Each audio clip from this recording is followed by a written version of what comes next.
Joseph Kabila mokonzi ya kala ya RDC akutanaki lundi na commissaire ya commission ya Union africaine pona kimia pe Bukingi Ismail Chergi na Kingakati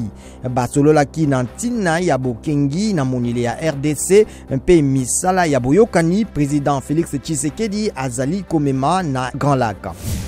Bilenge ya Kalima na 110 km ya Kindu na etuka ya Manyema batiaki moto na bureau communal na poste ya police pe na ndako esusu pona kolakisa nkanda na bango sima na liwa ya moko na bango na masasi ya policier moko kasi kimia ezongaki sima mikolo mibale ya mobulu.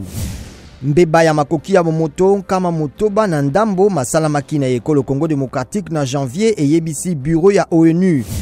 FMI, Fonds monétaire international, etalisi kobanga na yango lolenge bosaleli budget ya RDC ezali kokende pe ekanisi ete ekozala malamu kokitisa budget ya pene na 11 milliards ya $, esakolamaki.